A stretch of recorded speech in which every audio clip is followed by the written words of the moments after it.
બધા શુદ્ધ ધર્મને જાણો તો પરમાત્માનું જ્ઞાન થાય છે. શુદ્ધ ધર્મ શું છે? વાણીના કર્મ, શરીરના કર્મ, આજીવિકા, માનસિક સ્વાસ્થ્યનો અભ્યાસ, જાગૃતિનો અભ્યાસ, એકાગ્રતાનો અભ્યાસ શુદ્ધ હોય અને માનસિક ચિંતન અને જીવન જગત પ્રત્યેનો દ્રષ્ટિકોણ પણ શુદ્ધ હોય તે જ શુદ્ધ ધર્મ કહેવાય છે. જેના 4 નિયમ છે. પહેલું કે દાન, અહંકાર વિના અપરિગ્રહના ઉદ્દેશથી આપવામાં આવેલું દાન શુદ્ધ ધર્મ કહેવાય છે. બીજું શીલ, સદાચારનું પાલન કરવું, હિંસા, ચોરી, વ્યભિચાર, મિથ્યા ભાષણ અને નશો ન કરવો તે શુદ્ધ ધર્મ કહેવાય છે.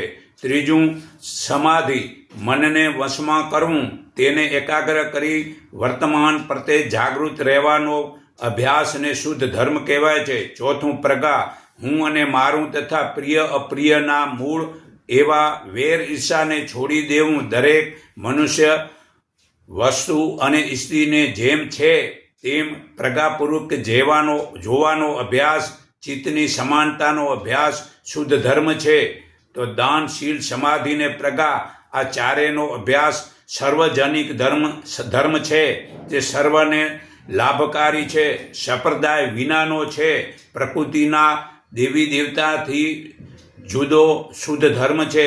પરંતુ આવા શુદ્ધ ધર્મનો અભ્યાસ કરીએ નહીં અને ઈચ્છીએ કે આપણે ધાર્મિક બનીએ અને એનાથી વળી આગળ વધીને ઈચ્છીએ કે લોકો અમને ધાર્મિક માને, તો સમજો એ ધર્મના નામે ખોટો પાખંડ જ કરી રહ્યા છો. અનેક પ્રકારના બાહ્ય આચરણ કરીએ છીએ, અનેક પ્રકારના જળ વસ્તુના દર્શન કરીએ છીએ અને ઉપરથી વાદ વિવાદ કરીએ છીએ તો ખોટો સમય બગડે છે.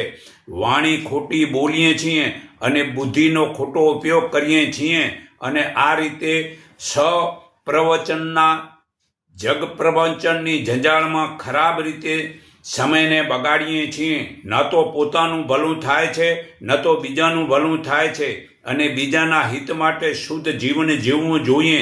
શુદ્ધ ધર્મના જીવન જીવવા માટે ધર્મની શુદ્ધતાને જાણવી જરૂરી છે. ધાનેને ભૂસાથી અલગ કરીએ છીએ તેમ પરમાત્માને દેવી દેવતાથી અલગ સમજવું જરૂરી છે. પરમાત્માને ઓળખશું તો જ પરમાત્માને માણશું, તો જ પ્રેમ અને કરુણા અને સદાભાવ, શ્રદ્ધા અને વિકાસથી ભરેલું જીવન ઓજસી તેજસી થશે. તો જ નિરાકાર પ્રભુની કિંમત